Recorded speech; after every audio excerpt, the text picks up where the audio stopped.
So here's a quick trick on how to sketch the shear and moment diagrams.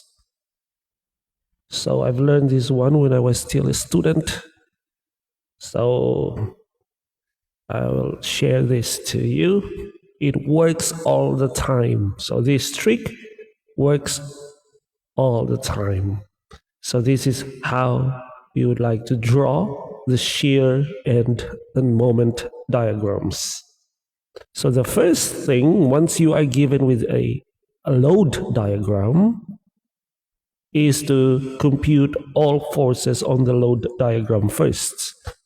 So make sure you compute all forces on the load diagram. For instance, compute the reactions.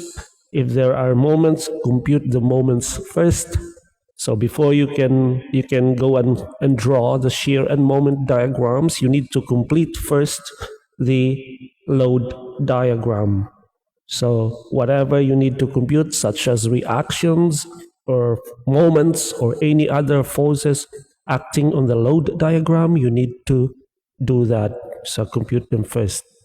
Remember what we have discussed in the previous videos? The shear diagram would depend on the load diagram, and the moment diagram will be dependent on the shear diagram. So again, the shear will depend on the load, the moment will depend on the shear diagram. So before you can even draw the shear, the moment diagram, you need to draw the shear diagram first. So if you are given with this kind of load, so this is the load diagram, a very simple load diagram. So here's the load diagram. So we have a load, a beam, and there's a P acting at the center of the beam. So there's a load P, and there are reactions at both ends. So what you need to do is you need to solve the reactions first, because that is the first rule. You need to complete the load diagram. So you need to solve the reactions first. So to solve for the reactions, you could take a moment on one end. So for example, if you take a moment on this end, you can solve the reaction here, reaction at that point, or you could even take a moment on this point here and then solve the reaction at this point over here. So if you solve the reactions, it would give you P over 2. So P over 2, right?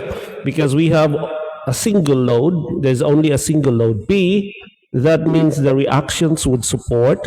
If you take the equilibrium equation or sum up forces on the Y, it would give you P, and then these two would be half of that P. So if this is P, therefore the reaction on both ends would have to share that load of P. That means one would carry P over 2, the other one would also carry P over 2.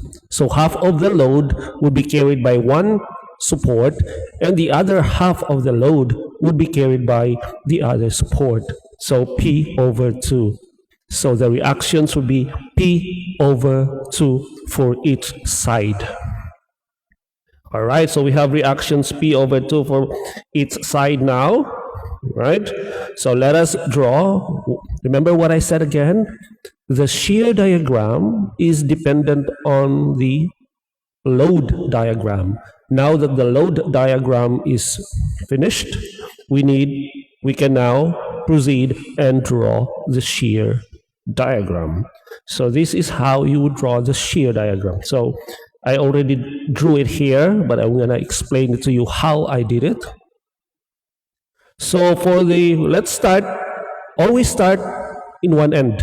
So you can pick the right end or the left end. So it's better, I would recommend that you start on the left end. So you start on this end over here. So that is where you have to, start over there, the left end. And then what you will do, once you have identified the end where you have to start drawing your shear diagram, what you need to do is you draw vertical lines. Vertical lines of the points where shear changes. So the first one is here, so you draw a vertical line here. So that means you need to draw the shear or identify the value of the shear at that point. Here there is also a change of the shear, so that means you need to identify as well the value of the shear at that point. And the last one would be somewhere at the end. You need to identify the shear value at that point. So there would be 3 vertical lines or 3 points where you have to identify the values of the shear. Now let's start on the left end. What do you think would be the value of the shear on the left end? The value of the shear here would be equal to the magnitude of the reaction. Remember, the reaction goes up. That means we need to go up as well with the same equal magnitude of the reaction. So if the reaction is P over 2, so the reaction at this point is P over 2, that means we need to go up to a magnitude of P over 2. Right? So you go up because of equal to P over 2. Why do you go up? Because there is a reaction at that point based from the load diagram. There is a reaction at that point which is equal to P over 2. It is upward. Remember our convention? Upward forces would give us positive shear. So that means we need to go up in the shear diagram with P over 2, positive. So go up above the horizontal line with P over 2, equal to the magnitude of the reaction on the left side. Now, once you go up with P over 2, what you need to do is simply move from that point. You will go straight. Same, P over 2. So at this point, it would still be P over 2. You go straight. That means nothing is happening between L2, the length L2. Nothing is actually happening there. There are no vertical forces occurring along or within that range, within that length. So since there are no forces happening within the length, we need to just draw straight line for the shear up to here. So this one is also positive P over 2. So remember, this is positive P over 2. So that's positive over 2. Now what happens next? Why did we go down to this point here? We went down there because at this point, if you go back to the load diagram, check the load diagram, there is actually a load P, a vertical force load P that is going down. So a load that's going down would give us negative shear. So that means from P over 2 over here, we need to go down to a magnitude of P, which is equivalent to the force P. So from P over 2 minus P, so what is P over 2 minus P? The answer is negative P over 2. And that is the value here. This is negative P over 2 at this point. That is caused by the negative force P. Now that's negative P over 2 for the shear. Now let's go to the next end. What happens? So we have to move from negative P over 2. So what happens on this length? There is no vertical load happening there. There is nothing. It's just bare. That means from negative P over 2, we simply go straight. And this one would still be negative P over 2 when we reach at the very end. Now, why is it that the last one would be here? So that means negative P over 2, we need to add P over 2 to become 0. And that is correct because there is a reaction here. The reaction is P over 2. That means negative P over 2, then the reaction there is positive, that means you need to go up. So negative P over 2 plus P over 2 would give you 0. So the end point would be 0. Let's review. So from this point, you need to go down P over 2. Oops, yep, you need to go down. Oh, no, that is correct. Let's start here at the very end so we could trace our shear. Starting here, 0. You need to go up P over 2 because of the reaction. You go straight because nothing is happening. And then you go down by a magnitude of P. P is the load acting on the load diagram.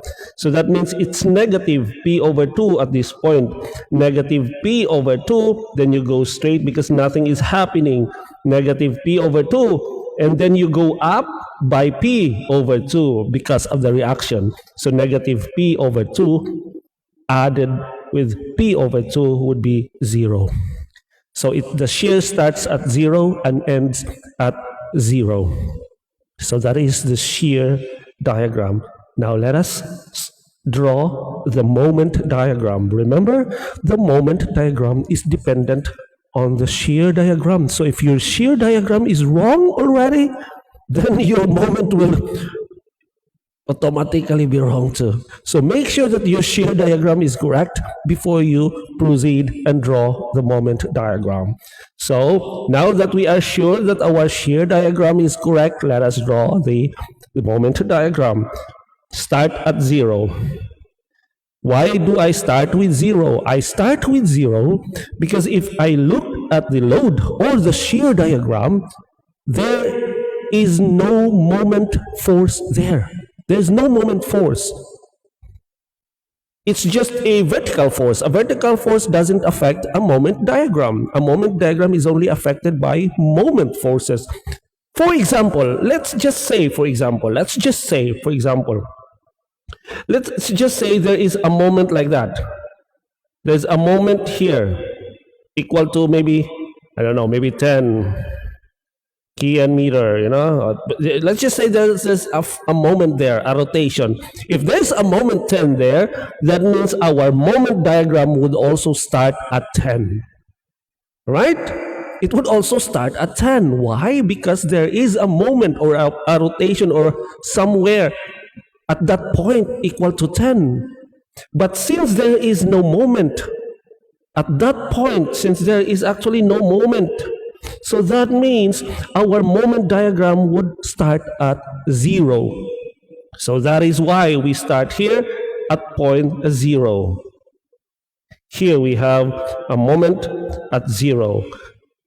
Now, what is the moment at this point? Because from this, we need to go here at this point. The moment there is simply equal to the area of the shear diagram. This area here.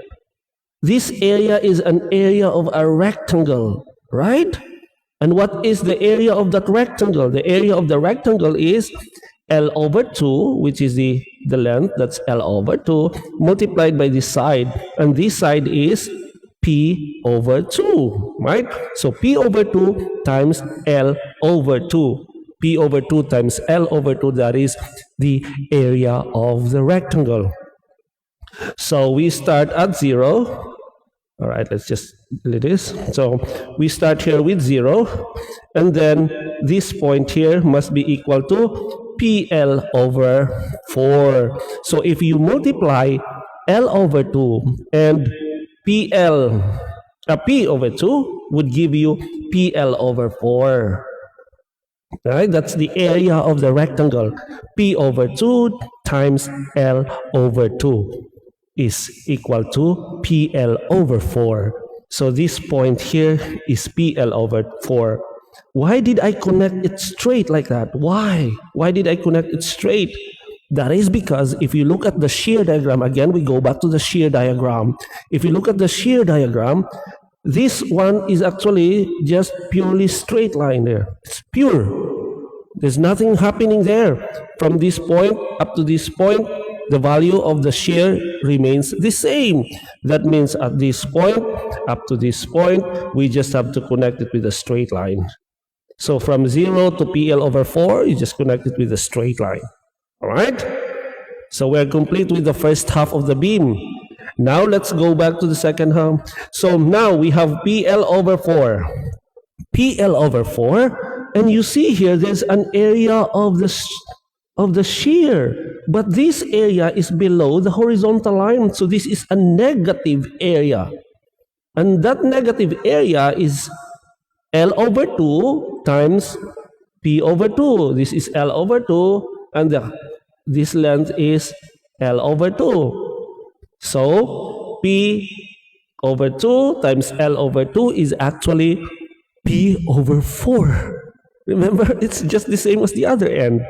So if you multiply the length L over 2, multiply it by this distance of P over 2, the answer there is P over 4.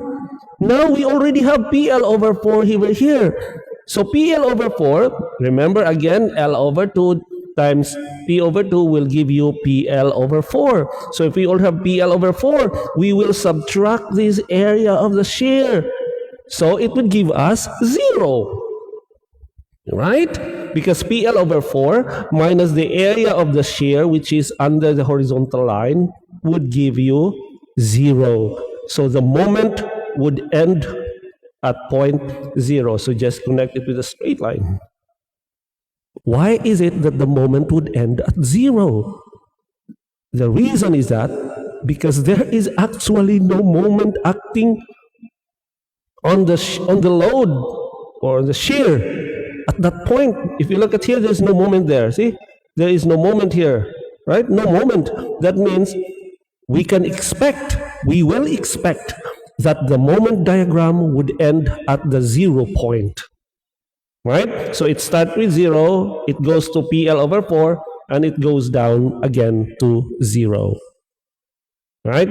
If there would have been moment at this point, let's say for example the moment there is 6, then we will expect that the moment here would have a magnitude of 6. Our last moment would be equal to the moment 6. But since there is nothing in there, so we expect that the moment would end with 0, which is correct. The moment value at the last point would be 0. Right? So if you have some questions, please leave a comment below, and please don't forget to subscribe. Right? I will be discussing more examples on the shear and moment diagram, so you'll get used to this kind of tricks. Right?